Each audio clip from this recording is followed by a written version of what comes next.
மாவட்டம் மற்றும் ஒவ்வொரு தொகுதியில் உள்ள ஒன்றியம், டவுனில் பகுதி, பேரூராட்சி, நகராட்சியை சேர்ந்த செயலாளர்களை சந்திக்கிறேன்.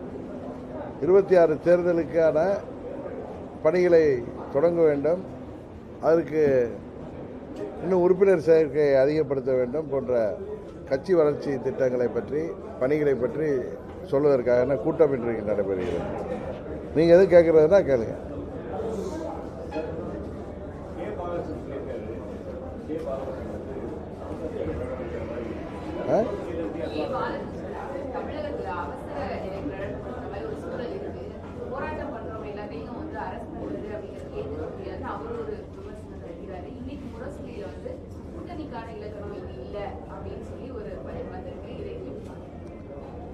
அதாவது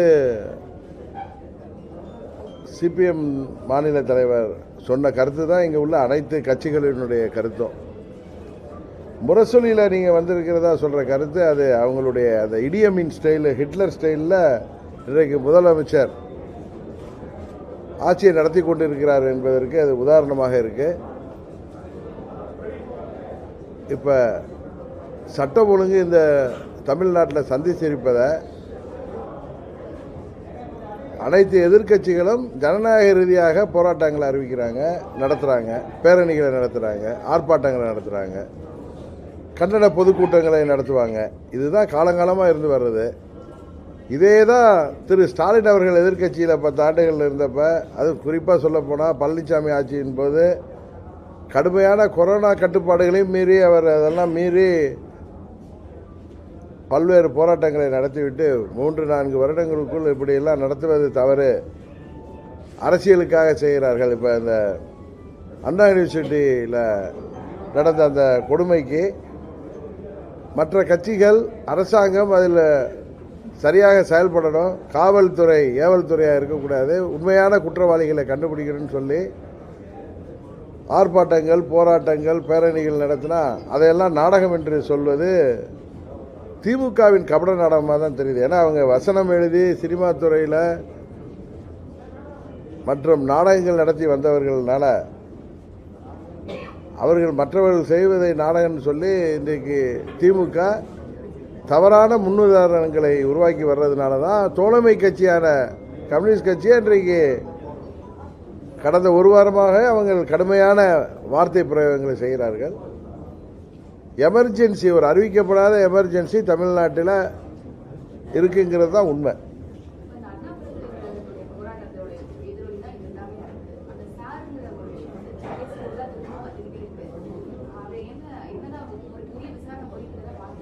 இல்லை, சாரை பற்றிலாம் எனக்கு ஒன்றும் தெரியல. ஆனால் அரசாங்கம் ஏன் இதில் ரொம்ப அச்சமடையுது, ஆளுங்கட்சி இதில் அச்சமடையுது? ஏன்னா அந்த ஞானசேகரன் திமுகவை சேர்ந்தவர் அப்படிங்கிற கருத்து தான் எல்லார் பக்கத்துலேயும் சொல்லப்படுகிறது. அவங்க திமுகவை சேர்ந்த மாவட்ட செயலாளர் இருப்பவரும் சரி, அமைச்சர்களும் அதை மறுத்தா கூட அவர் திமுகவுடைய நெருங்கிய தொடர்பு உள்ளவராக தான் அந்த கோட்டூர்புரம் பகுதியை சேர்ந்த பலர் சொல்கிறார்கள். இதில் திமுக இவ்வளவு கெடுபடியாக இந்த ஆட்சி இருப்பதற்கு காரணம் என்னவென்றே தெரியவில்லை. இது ஒரு ஆட்சியின் செயல்பாட்டுக்கு நல்லதல்ல. இதுதான் திராவிட மாடலில் இப்படி முதலமைச்சர் எல்லாத்தையும் பூனை கண்ணை மூடிக்கிட்டுனா ஊர் இருண்டு போய்ட்டுங்கிற மாதிரி இந்த அவங்களுடைய செயல்பாடு இருக்குது. காரணம் 3.5 ஆண்டுகளாக ஒரு சரியான செயல்பாடு இல்லை என்பது தான் உண்மை. சட்டம் ஒழுங்கு இன்றைக்கு எப்படி இருக்கிறது என்பது கேள்விக்குறியாக இருக்குது. இங்கே காவல்துறை ஏவல் துறையாக பயன்படுத்துகிறாங்க, அதான் உண்மை. இன்னும் சொல்லப்போனால் கூலிப்படை அதிகமாகிட்டு இளைஞர்களுக்கு வேலை வாய்ப்பை உருவாக்குவேன்னு சொன்ன முதலமைச்சர் இன்றைக்கு கூலிப்படைகள் உருவாவதற்கு மறைமுகமாக ஆதரவு அளிக்கிறாரோ என்கிற அச்சம் தமிழ்நாடு முழுவதும் இருக்குது. முதலமைச்சருடைய குடும்பத்திற்கு மாத்திரம்தான் இன்றைக்கு பாதுகாப்பு இருக்குது, வேறு யாருக்கும் பாதுகாப்பு இல்லை. ஏன்னா 5000த்துக்கும் 10,000த்துக்கும் இந்த போதை மருந்துக்கு பழக்கத்திற்கு ஆளானவர்கள் கூலிப்படைகளாக கொலை செய்கிறது. குறிப்பாக 25 வயதுக்கு உட்பட்ட இளைஞர்கள் இன்றைக்கு தமிழ்நாட்டில் எல்லோரையும் அச்சுறுத்துகின்ற விதமாக போதை மருந்து பழக்கத்துக்கு அடிமையாகி வருகிறார்கள். அதை கடுமையாக தடுக்க வேண்டும், கடுமையான சட்டங்கள் மூலம், கடுமையான நடவடிக்கை மூலம் என்பதை மறந்துவிட்டு முதல்வர் வேறு திசை திருப்புகின்ற விதமாக இன்றைக்கு திமுக ஆட்சி செயல்பட்டு கொண்டிருக்கிறது. இப்படி அவங்க கூட்டணி கட்சியை அறிவிக்கப்படாத எமர்ஜென்சி இருக்குங்கிற அளவுக்கு பேசுகிற நிலைமையில், தமிழ்நாடு முழுவதும் மக்கள் எல்லாம் கொந்தளித்து போயிருக்கிற நிலைமையில் அந்த 1000 கொடுக்குறேன், இன்றைக்கி 1000 ரூபா மகளிருக்கு கொடுக்குறோம் அப்படின்னு சொல்கிறதுனால இன்றைக்கி விலைவாசி அதை விட 5-6 மடங்கு ஏறி இருக்கு. இந்த ஆட்சி 200 சீட்லலாம் உறுதியாக ஜெயிக்க முடியாது, இந்த ஆட்சி திரும்பி தொடராதுங்கிறத அவங்க கூட்டணி கட்சிகளை சேர்ந்தவர்கள் சொல்கிறதுனால பயந்து போய் முரசொலியில் தலையங்க எழுதுறாங்க. அப்படி தான் நினைக்கிறேன்.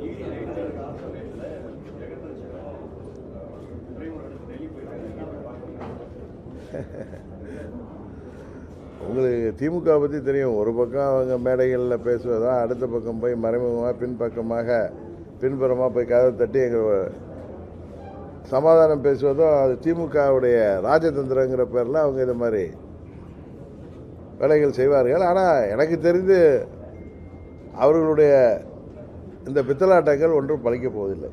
உப்பை தின்றவர்கள் தண்ணீர் குடித்து தான் ஆகணும். அதற்கான காலம் தொடங்கி விட்டது என்று தான் நினைக்கிறேன்.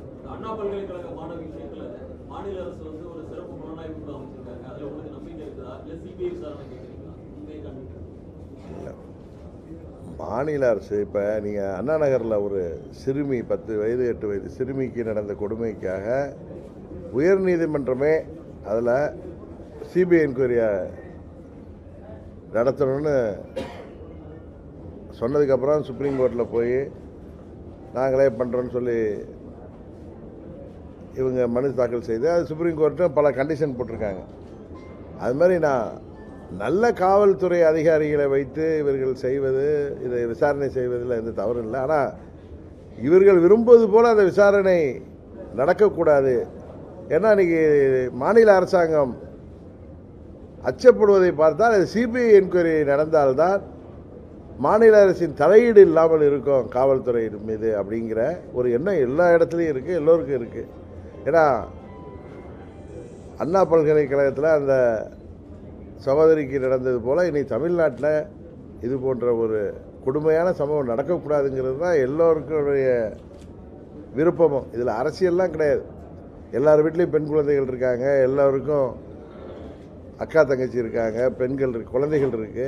இது போன்ற ஒரு சம்பவம் நடக்கக்கூடாது, எல்லாம் நல்லா படித்து வரணுங்கிற நேரத்தில் அண்ணா யூனிவர்சிட்டியிலே இப்படி ஒரு கொடுமை நடக்கிறதுனா இதனால் அந்த அரசாங்கம் இதை ஒரு பாடமாக எடுத்துக்கொண்டு சரியான திசையில் செயல்படுவதை விட்டுவிட்டு அரசாங்கத்துக்கு அழுத்தம் கொடுக்கிற எதிர்க்கட்சிகளின் போராட்டங்களை நசுக்க முற்படுவதே இந்த அரசாங்கத்தின் இயலாமையை காட்டுகிறது. அதனால் சிபிஐ என்கொயரி இதில் அறிவிக்கப்பட்டு நடந்தால்தான் இது நேர்மையாக இருக்க முடியும் என்று எல்லோருடைய எதிர்பார்ப்பாக தான்.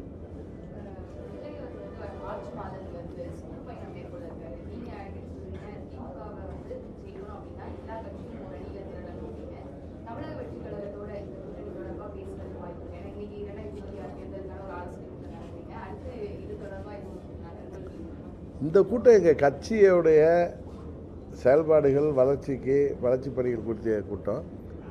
இது மாதிரி ஊடகத்தை சேர்ந்த நண்பர்கள் கேட்குறப்ப நான் சொல்கின்ற கருத்து தான். அது ஏதோ அன்றைய ஒரு நாளைக்காக சொல்கிற கருத்து இல்லை. எங்கள் பொதுவாக அம்மா மக்கள் முன்னேற்ற கழகத்தின் கருத்தை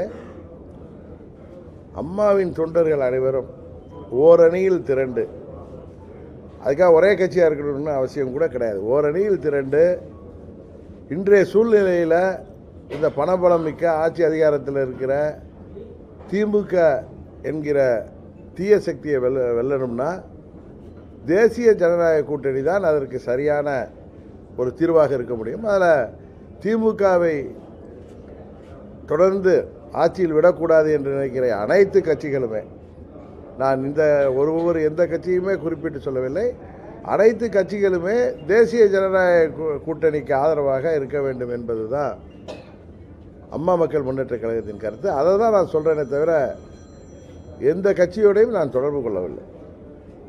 திமுக எம்பி கனிமொழியுடைய பிறந்தநாளை முன்னிட்டு சென்னை முழுவதுமே 2026 ஐயன் கைத்தடியோடு அரியணை ஏற வருகிறான்னு சொல்லி போஸ்ட் போட்டிருக்காங்க. ஐயன் கைத்தடியோடு அரியணை ஏற வருகிறார்.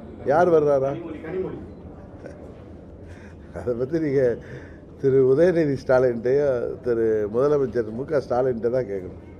திமுக கூட்டணியில் ஃபர்ஸ்ட் விடுதலை சிறுத்தை அதிகாரத்தில் பங்குன்னு ஒரு கோரிக்கை வச்சாங்க. அது ஒரு சலசலப்பாயிடுச்சு. இப்போ கூட்டணி கட்சியான முக்கியமான கட்சி சிபிஎம் வந்து அறிவிக்கப்படாத ஒரு எமர்ஜென்சி அப்படின்னு சொல்லியிருக்காரு. ஸோ இந்த ஒரு சலசலப்பு இன்னும் அதிகமாகுமா? இதே மாதிரி இன்னும் பிரச்சனை தேர்தலுக்குள்ள நினைச்சு அந்த கூட்டணியில் எதுவும் பிரச்சனை ஏற்படுற வாய்ப்பு இருக்கா? அதாவது 2021 தேர்தல் சமயத்தில் பழனிசாமி ஆட்சி மேலே இருந்த அதிருப்தி கோபத்தால் மக்கள் திமுக கூட்டணிக்கு வாக்களித்தார்கள். அந்த தேர்தலின் பொழுது திமுக சொன்ன வாக்குறுதிகளில் முக்கியமான வாக்குறுதிகள், அது விவசாயிகளுக்காக இருக்கட்டும், அரசு ஊழியர்கள், ஆசிரியர்கள், தொழிலாளர்கள், போக்குவரத்து தொழிலாளர்கள், மருத்துவர்கள், வியாபாரத்தில் உள்ளவர்கள், நெசவாளர்கள், தொழில் செய்பவர்கள் என அனைத்து மாற்றுத்திறனாளிகள் என அனைத்து தரப்புக்குமே அவர்கள் சொன்னதை செய்யவில்லை என்பதை உணர்ந்து கொண்டு திமுகவின் கூட்டணியில் இருக்கின்ற பட்சத்தில் அந்த திமுக தோற்கப் போகிறது உறுதியாகிவிட்டதுனால தான் இந்த சலசலப்பெல்லாம் உண்டாயிருக்கு. இந்த தேர்தலில் உறுதியாக திமுக என்னதான் பாராளுமன்ற தேர்தலப்போ பணநாயகத்து மூலம் அன்றைக்கு மக்களை ஏமாற்றினார்களோ, ஏழை எளிய மக்களை அதுபோல் ஏமாற்ற முடியாது. அதை தாண்டிய வெறுப்புணர்வு அவர்கள் மேல் வளர்ந்து வருகிறது. அதனால தான் நான் திரும்ப திரும்ப சொல்கிறேன், தேசிய ஜனநாயக கூட்டணியை பலப்படுத்துவதன் மூலம் திமுகங்கிற தீய சக்தியை 26 தேர்தலில் வீழ்த்துவதற்கு அதுதான் சரியான வழி. அதற்கு அனைத்து இயக்கங்களும் யோசிக்க வேண்டும் என்று சொல்கிறேன். கொள்கை என்ற பெயரிலே தங்களை தாங்களே தனிமைப்படுத்தி கொள்ளாமல் திமுகவை தேர்தலில் வீழ்த்துவதற்கு, தமிழ்நாட்டு மக்களுக்கு விடிவு காலம் வருவதற்கு, உண்மையான விடியல் வருவதற்கு, இங்கு ஒரு நல்லது ஒரு மக்களாட்சி வர வேண்டும் என்றால் அதற்கு சரியான தீர்வு தேசிய ஜனநாயக கூட்டணியை அனைத்து கட்சிகளும் ஆதரிக்க வேண்டும் என்பதுதான். உறுதியாக ஏற்றுக்கொள்வார்கள். இல்லை, ஒரு கடந்த தேர்தல்களில் ஒரு விஷயம் நடக்கலைங்கிறதுக்காக இந்த தேர்தலில் முடியாதுன்னு சொல்ல முடியாது. காங்கிரஸ் கட்சி எவ்வளோ பலமாக ஆட்சியில் இருந்துச்சு தமிழ்நாட்டில், அதை திமுக படிப்படியாக வந்து வீழ்த்தலையா? வெஸ்ட் பெங்காலில் கம்யூனிஸ்ட் கட்சியோட ஆட்சி எத்தனை ஆண்டுகள், நீங்கள் 30 ஆண்டுகளுக்கு மேலே தொடர்ந்து இருந்த ஆட்சி இன்றைக்கு எங்கே போனதுன்னே தெரில. அதனால் நீங்கள் சாதாரணமாக தேசிய கட்சியை பாரதிய ஜனதாவை எடை போட்டு விடாதீர்கள். தமிழ்நாட்டில் அவர்கள் சிறுபான்மையிற்கு எதிரானவர்கள் அப்படிங்கிற ஒரு பொய் பிரச்சாரம் இருந்தது, அது மக்கள் உணர்ந்து வருகிறார்கள். அதனால தான் 3வது முறை மோடி அவர்கள் ஆட்சி பொறுப்புக்கு வர முடிஞ்சிருக்கு. இது ஒன்றும் சாதாரணமான விஷயம் இல்லை. இன்றைக்கி மகாராஷ்டிராவில் எவ்வளோதோ விமர்சனங்கள்லாம் வைத்தார்கள். இவர்கள் கட்சியை உடைச்சாங்க, அவர்கள் பார்லிமெண்ட்டில் பெருசாக வெற்றி பெற முடியலன்னு. இன்றைக்கு அங்கே எல்லாரும் அவர்களை விமர்சித்தவர்கள்லாம் ஆச்சரியப்படுகின்றவர்களுக்கு அங்கே ஆட்சி நடக்குது. பல மாநிலங்களில் இன்றைக்கு பாரதிய ஜனதா கட்சியின் ஆட்சி, கூட்டணியின் ஆட்சி நடைபெறுகிறது. அதுபோல் 26 தேர்தலில் நீங்கள் 21க்கும் 19லையும் அவங்க வாங்கிய வாக்குகளையும் 24ல் அவங்க வாங்கிய வாக்கு சதவீதத்தையுமே நீங்களே ஒப்பிட்டு பாருங்கள். அந்த கட்சியும் வளர்கிறது, எங்கள் கூட்டணி பலமாகி கொண்டிருக்கிறது. உறுதியாக நாங்கள் வெற்றி பெறுவோம்.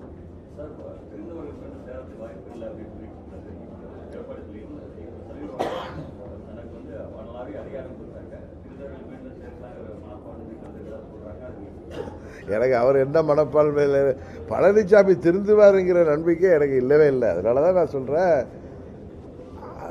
பழனிசாமி இன்றைக்கு இரட்டை இலையை கையகப்படுத்தி வச்சிருக்காரு. அம்மாவுடைய கட்சியை அவர்களை கபலீகரம் செய்து வைத்திருக்கிறார்.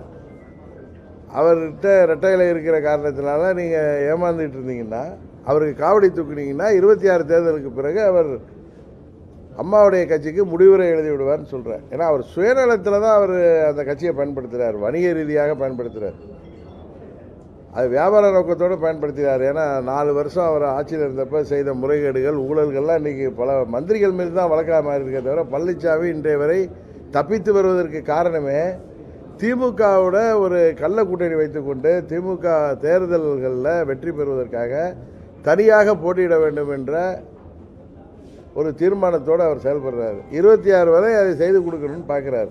அதுக்கப்புறம் கட்சி இருந்தால் என்ன, அழிஞ்சா என்ன அப்படிங்கிற எண்ணத்தில் அவர் இருக்காருங்கிறது தான் உண்மை.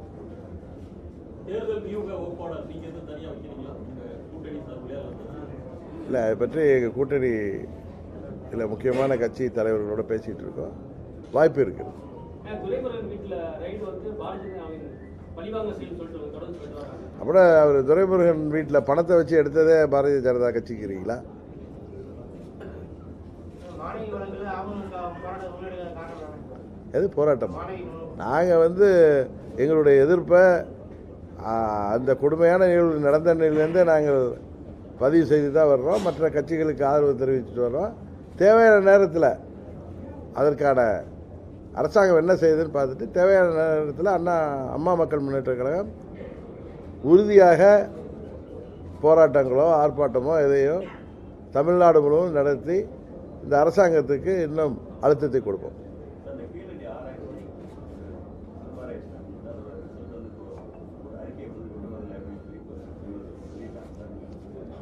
அகழ்வாராய்ச்சியில் ஆமாம் வெளியிடுறது யார்? தமிழக அரசு வெளியிடலண்ணா. சரி சரி, இது நீங்கள் மாண்புமிகு தங்கம் தென்னரசு அவர்கள்ட்ட கேளுங்க. ஏன்னா அவர் அதிலெல்லாம் ரொம்ப ஈடுபாடு உள்ளவர் தான். எதனால் அது தள்ளி போகுதுங்கிறது தெரியல. அது நீங்கள் அவரிடம் கேட்டால்தான் சரியான பதில் கிடைக்கும்.